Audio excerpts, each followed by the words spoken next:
Bonsoir à tous, et bienvenue dans cette nouvelle histoire captivante. Imaginez un petit village perdu dans la savane, frappé par la sécheresse. Les puits sont vides, les champs flétris, et au loin, un marécage mystérieux qui semble murmurer des secrets anciens, terrifiant même les plus audacieux. Au fil de cette aventure, vous découvrirez comment un marécage, apparemment ordinaire, peut cacher les traces d'un conflit ancestral, des esprits tourmentés et une quête de rédemption. Une histoire où la bravoure et le sacrifice se mêlent pour changer le destin d'un peuple. Alors, installez-vous confortablement, fermez les yeux si vous le souhaitez, et laissez votre esprit vagabonder à travers cette légende envoûtante. Bonne écoute, et laissez la magie opérer. Il était une fois un village niché au cœur d'une savane autrefois généreuse, où les puits regorgeaient d'eau fraîche et les champs bruissaient de vie. Mais voilà que la terre se mit à se fissurer sous les pas, s'asséchant jour après jour, et que les récoltes se raréfièrent jusqu'à ne plus nourrir personne.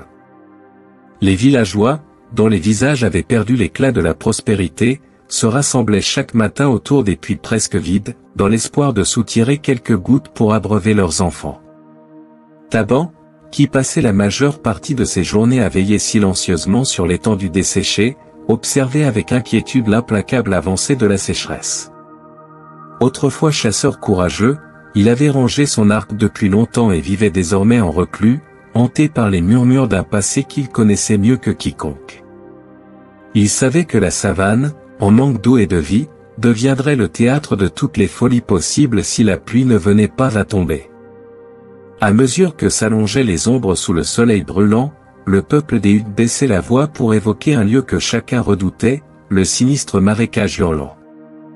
Pourtant, dans les regards inquiets, on sentait poindre l'idée que ce marécage, source de tant de légendes terrifiantes, pourrait receler un brin d'espoir.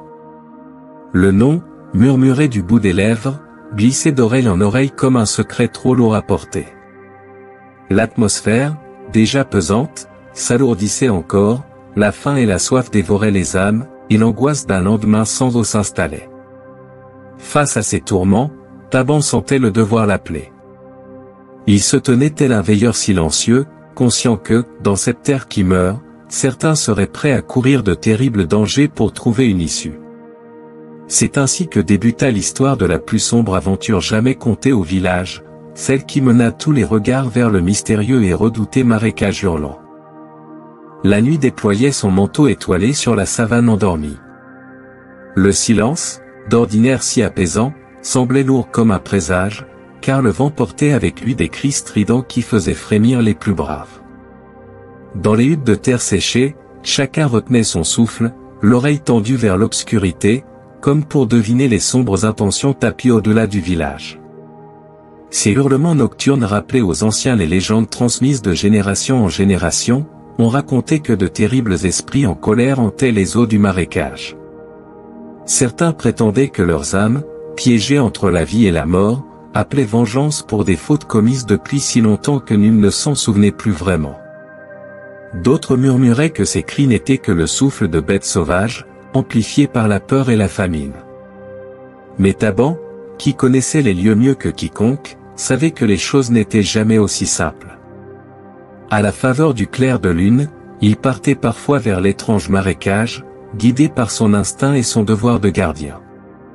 Sa silhouette solitaire se découpait dans la pénombre, avançant avec prudence sur les berges boueuses, là où la végétation flétrie se balançait au rythme d'une brise glacée. Lorsqu'il s'en revenait au village, il tentait d'expliquer aux habitants l'origine de ces cris, leur assurant que derrière ces sons effrayants se cachait un déséquilibre ancien, une querelle jamais résolue entre les âmes du marécage et le monde des vivants. Cependant, ces avertissements étaient accueillis avec méfiance, on regardait Taban comme le dépositaire d'un savoir trop sombre, trop dangereux. La plupart préféraient fermer les yeux et baisser la tête plutôt que d'affronter l'idée que le marécage hurlant abrite bien plus qu'une simple réserve d'eau trouble. Les murmures autour du feu, le soir, ne se faisaient qu'à voix basse. On y répétait toujours la même mise en garde, ne va pas là-bas, où les ombres flottent sans repos. Mais dans le silence, chacun sentait que la sécheresse et la faim pourraient bientôt pousser certains à braver cet interdit. Et Taban, malgré sa solitude et son incomprise mission, restait à l'affût, prêt à protéger le marécage et son village d'une catastrophe dont seuls les esprits et lui-même connaissaient l'ampleur. À la lueur vacillante du foyer principal, les anciens s'étaient réunis en cercle autour de Taban, leurs visages creusés par l'âge et les soucis.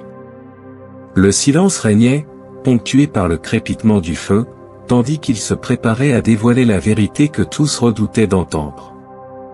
Ses yeux parcoururent l'assemblée, cherchant le courage de ressusciter des secrets que les ancêtres avaient si longtemps enfouis. Il fut un temps, commença-t-il d'une voix basse, où notre village vivait en parfaite harmonie avec la terre et les esprits qui l'habitent. Les récoltes étaient abondantes, et les chants de nos ancêtres s'élevaient au coucher du soleil pour remercier les forces de la nature. Mais un jour, des hommes ambitieux ont brisé ce pacte en réclamant davantage que ce que la terre pouvait leur offrir. Les anciens acquiescèrent d'un air grave. Ils savaient tous, au fond de leur mémoire, qu'une faute ancienne avait conduit à la défiance des esprits. Taban poursuivit. Nos ancêtres ont alors mené un combat insensé contre les forces qui protégeaient ce marécage. Ceux qui moururent dans cette lutte devinrent des âmes tourmentées, retenues entre deux mondes, incapables de trouver le repos éternel. Et depuis, leurs plaintes résonnent dans la nuit. Une brise souleva la fumée du feu, la dispersant autour d'eux comme pour illustrer les âmes prisonnières. D'une main tremblante, un ancien effleura un vieux talisman accroché à son cou, symbole de cette histoire à demi effacée. C'est pour cela, expliqua Taban, que j'ai hérité de la mission de veiller sur ce marécage.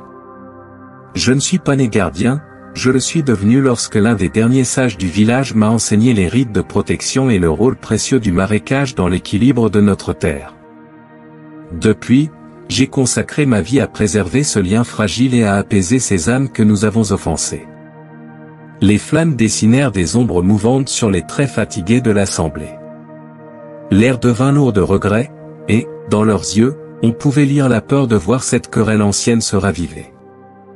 La sécheresse accablante n'était plus seulement un fléau naturel, elle risquait de raviver les rancœurs séculaires qui sommeillaient au fond des eaux stagnantes. Taban ressentit cette inquiétude, un nœud se formant dans sa poitrine. Car il savait que certains, au village, songeaient déjà à forcer le destin, à puiser dans le marécage pour soulager leur soif, ignorant le prix que les esprits feraient payer. Les anciens, doucement, opinèrent du chef, ils savaient que les murmures de la nuit n'étaient pas de simples superstitions, et que les haines du passé menaçaient de ressurgir. Ainsi, sous le toit de paille de la hutte commune, la vérité fut mise à nu. Les villageois comprirent que ce marécage que tous craignaient renfermait en fait la mémoire vivante d'une faute ancestrale qu'il leur incombait de réparer. Et tandis que les flammes dansaient dans le silence, Taban repartit, la gorge serrée, conscient que ce passé oublié pourrait bien bientôt frapper à la porte du présent. Les jours s'égrenaient, et avec eux, l'inquiétude grandissait au village. Les puits n'offraient plus qu'un maigre filet d'eau, à peine de quoi remplir quelques gourdes chaque matin. Sur les visages fatigués, le découragement se lisait de plus en plus clairement. C'est alors que, dans le secret d'une hutte à l'écart, 3 jeunes amis se retrouvèrent, Kumo, Nani et Mozi. Malgré leur jeunesse, ils portaient déjà la lourde responsabilité de subvenir aux besoins de leur famille. Leur cœur battait à l'unisson, animés par une même colère contre l'injustice de la sécheresse et un fol espoir, celui de trouver, dans le redouté marécage hurlant, les ressources qui sauveraient leur village. Au fond d'eux, ils savaient pourtant les dangers que recelait ce territoire craint de tous.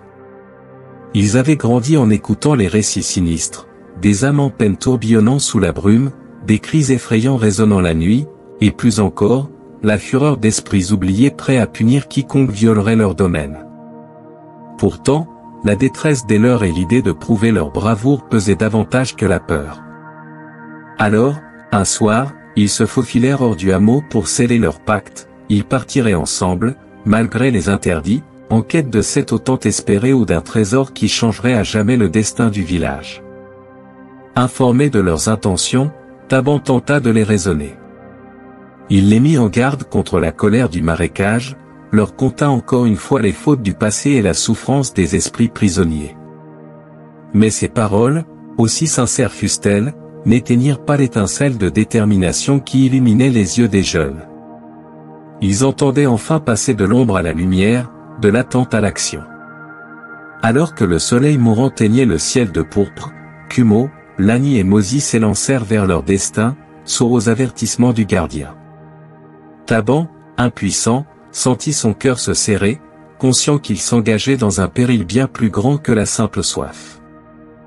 La lune n'était qu'un mince croissant d'argent, à peine assez lumineux pour guider les pas de Kumo, Lani et Mosi.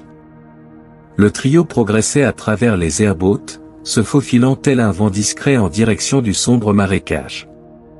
Le cœur battant à l'unisson, ils s'approchèrent de la lisière inondée d'ombre, là où la terre cédait la place à un tapis humide et spongieux. Dès qu'ils franchirent cette frontière, une brume épaisse les enveloppa aussitôt, leur arrachant un frisson qui n'avait rien à voir avec la fraîcheur nocturne. Là, tout semblait différent, le silence, parfois troublé par un clapotis inconnu, paraissait vivant, comme si le marécage entier respirait. Chaque pas faisait naître un bruissement sourd dans la vase, et l'écho de leurs propres mouvements résonnait autour d'eux, se perdant dans l'immensité voilée. Leurs sens en alerte percevaient les moindres détails, un éclair de lune sur une eau noire, un léger souffle dans les roseaux, et surtout, les murmures mystérieux qui semblaient flotter au-dessus des eaux. Était-ce le vent? Ou bien autre chose, plus ancien et plus sombre? Serrant fermement les bouts de bois taillés qu'ils avaient emportés comme torches, Kumo et Mosi avançaient prudemment, tandis que Lani, le souffle court, scrutait les contours mouvants de la brume. Bientôt, des ombres furtives commencèrent à se dessiner, comme des formes indéfinissables qui glissaient sur l'eau. Le chant lointain des cigales de la savane avait disparu, remplacé par un silence pesant que seul troublait ces murmures inconnus, à peine audibles, pourtant chargés d'un malaise grandissant. C'est à cet instant que Taban entra en scène. Dans la pénombre, sa silhouette imposante apparut, pareille à une présence rassurante. Le gardien ne pouvait se résoudre à laisser ces jeunes âmes défier seules la colère du marécage. Sans un mot, il prit les devants, guidé par sa connaissance intime de ce lieu redouté. Son bâton frappa doucement la boue, et les jeunes se rangèrent à sa suite, conscients du péril sans pour autant renoncer à leur quête. Mais le marécage, sentant ses secrets menacés, réagit aussitôt. Des cris brefs, presque stridents, s'élevèrent derrière eux, faisant sursauter les intrépides. La brume, comme animée d'une volonté propre, sembla se resserrer pour mieux les encercler. Aux yeux de Kumo, Lani et Mosi, les ténèbres prenaient corps, ils distinguaient parfois, du coin de l'œil, des mains spectrales effleurant la surface de l'eau, des visages imprécis qui se formaient et disparaissaient aussitôt. Taban s'immobilisa, levant la main pour faire signe aux jeunes de rester calmes. Il savait que chaque geste, chaque parole, pouvait éveiller davantage la colère des esprits et transformer ces ombres en menaces tangibles. Au milieu de cette nuit profonde, la peur luttait contre leur détermination. Dans ce silence chargé de mystère, tous retenaient leur souffle, sentant que l'aventure, loin de livrer l'eau salvatrice espérée, venait à peine de débuter et que le pire se trouvait sans doute au cœur de ces eaux obscures. Le groupe avança à pas feutrés, la brume s'épaississant autour d'eux comme un voile de mystère. À chaque nouveau pas, l'air semblait vibrer d'une énergie sombre, et les murmures se muèrent en chuchotements insupportablement proches. Les visages de Kumo, Lani et Mosi se firent graves, ils sentaient peser sur leurs épaules la présence invisible de forces plus anciennes qu'eux. Taban, le regard tendu vers l'inconnu, leva silencieusement la main pour leur intimer de rester sur leur garde.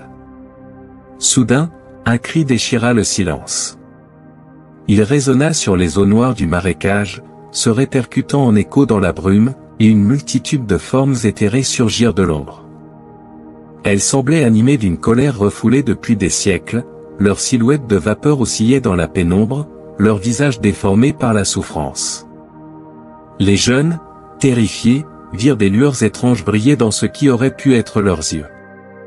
L'air crépitait d'une tension si vive qu'il en était presque étouffant.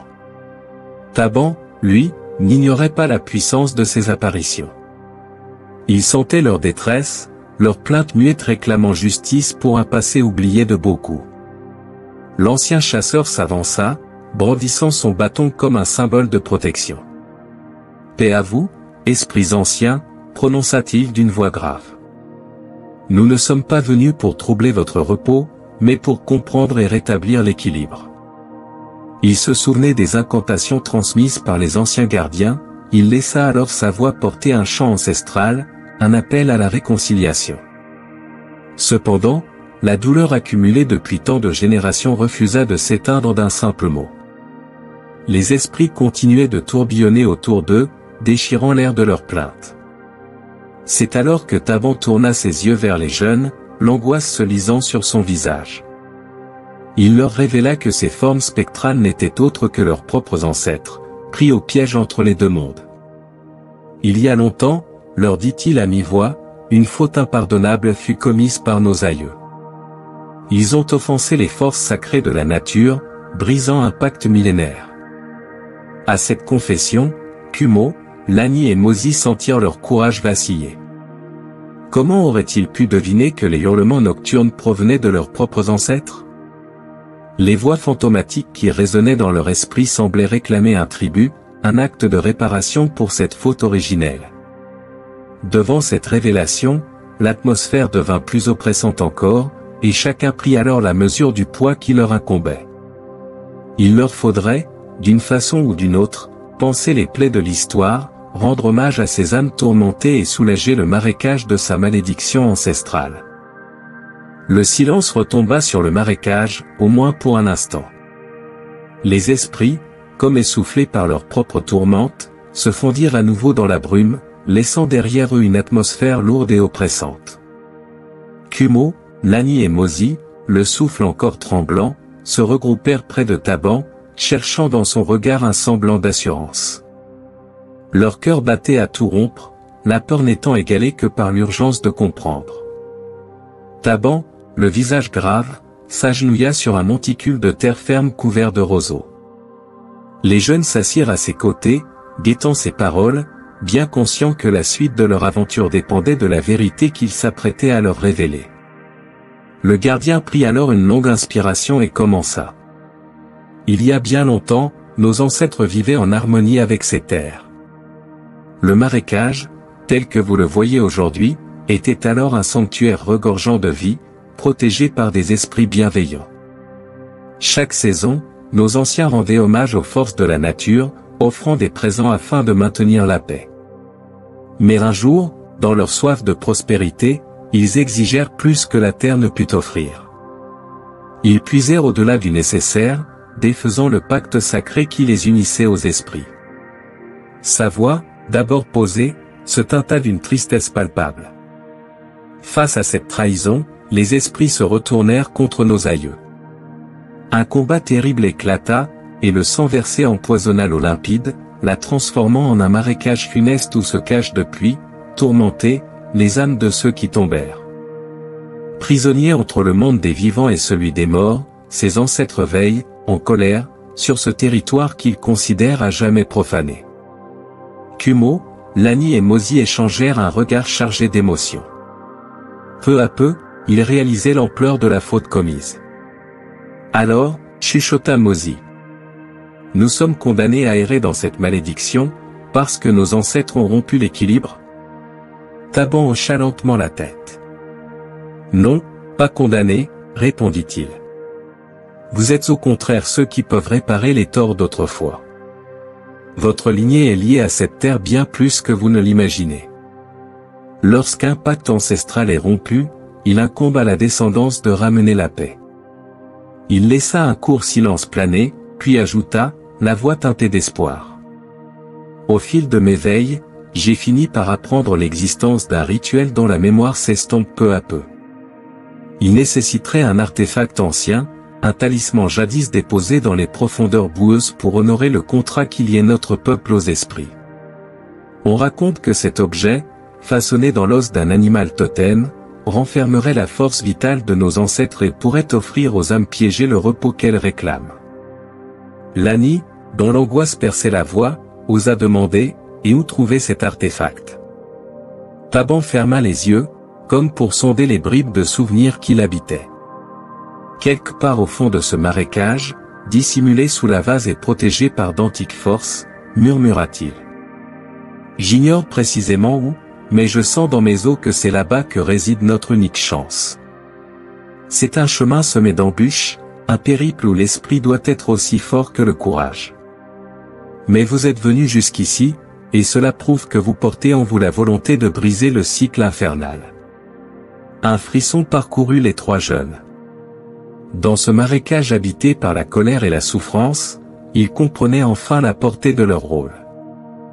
Désormais, leur soif ne se limitait plus à l'eau qui sauverait leur village. Il leur fallait aussi rendre justice aux esprits oubliés et racheter la dette de leurs aïeux. Et tandis que la brume semblait se faire plus dense autour d'eux, ils sentaient dans le regard de Taban la flamme vacillante de l'espoir.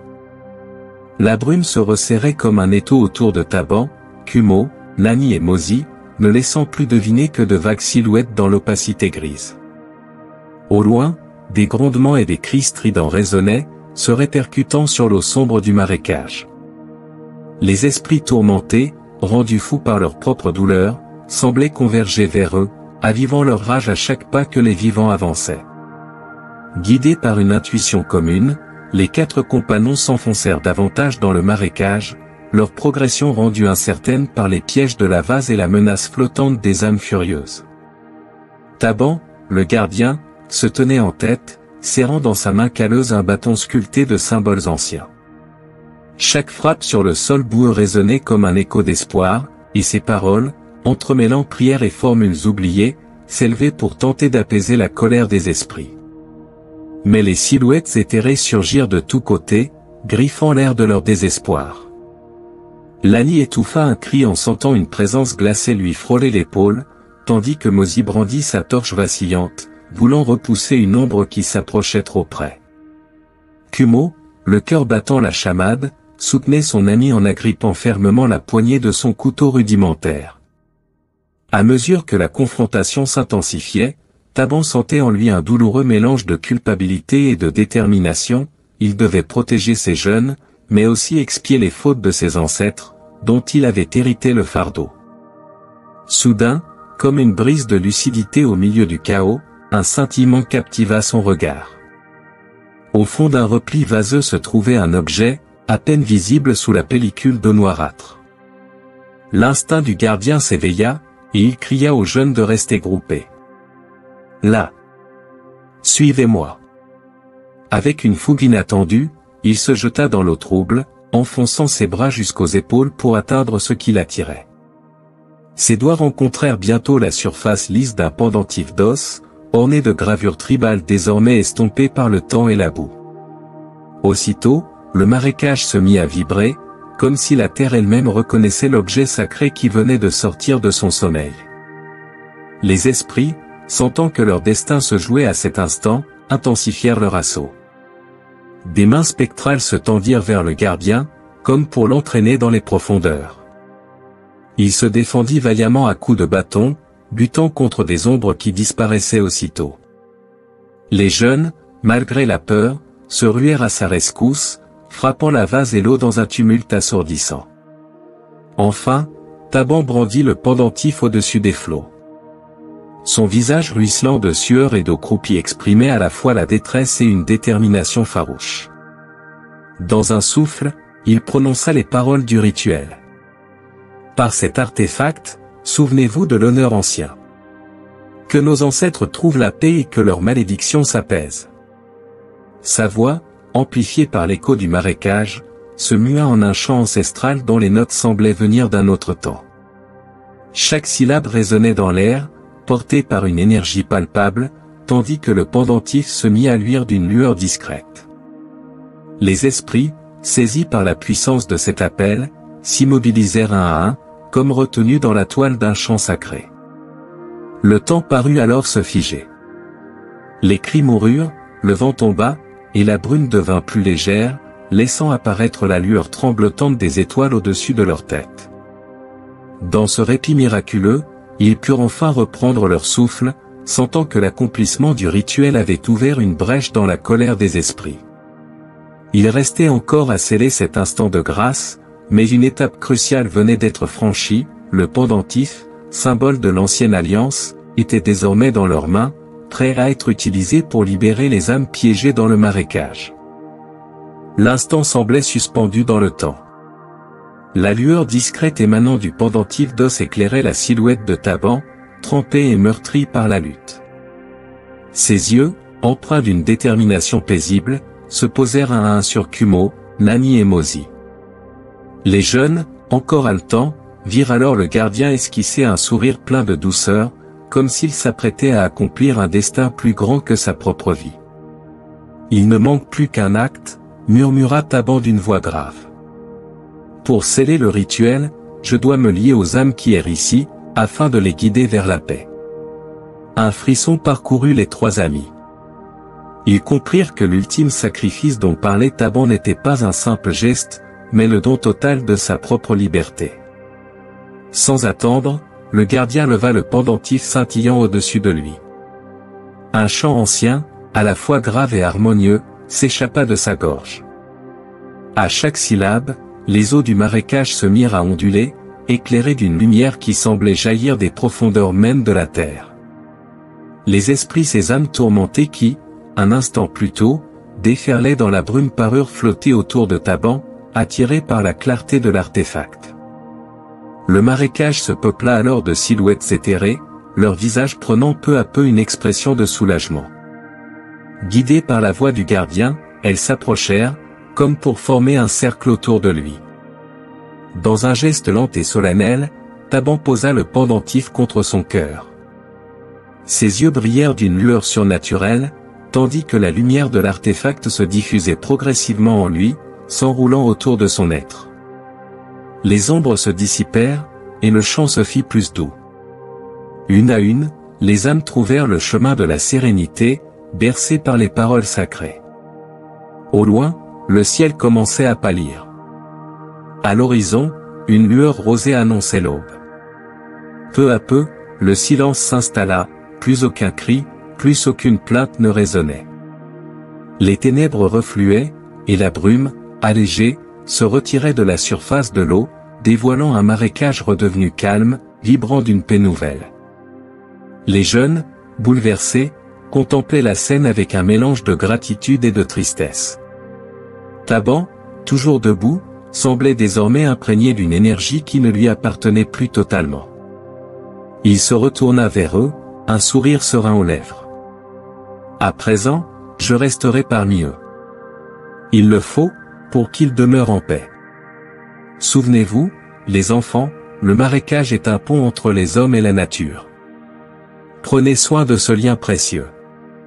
Alors, sous le regard ému des trois amis, Taban s'évanouit peu à peu dans l'éclat doré de l'aube, entraînant avec lui les esprits libérés. Ne demeurait plus dans l'air que le parfum de la rosée nouvelle et le murmure d'un vent léger, comme un soupir de soulagement. Au village, la nouvelle du retour des trois jeunes et de la disparition de Taban bouleversa toutes les consciences. Kumo, Nani et Mozi racontèrent les cris hurlants qui avaient cessé, la brume qui s'était dissipée, et l'ultime sacrifice du gardien. Les villageois, émerveillés, se rendirent compte à quel point le marécage leur était essentiel et comprirent enfin que le respect de la nature n'était pas une superstition, mais un devoir sacré. Dès lors, on éleva sur la rive une stèle en l'honneur de Taban, gardien éternel du marécage hurlant. Les chants d'offrande reprirent, transmis par les anciens aux plus jeunes, afin de perpétuer ce nouveau pacte de paix avec les esprits. Et, à chaque lever de soleil, on pouvait percevoir un léger remous sur les eaux claires comme si Taban veillait toujours, guidant ces âmes autrefois perdues et protégeant le marécage devenu un sanctuaire de mémoire. Ainsi, la légende du gardien et de son sacrifice demeura à jamais gravée dans le cœur du village, rappelant à tous l'importance de l'équilibre entre l'homme et la terre qu'il habite. Quant au marécage hurlant, il n'y hurlait plus, il chuchotait, dans les vents de l'aube, une promesse de réconciliation.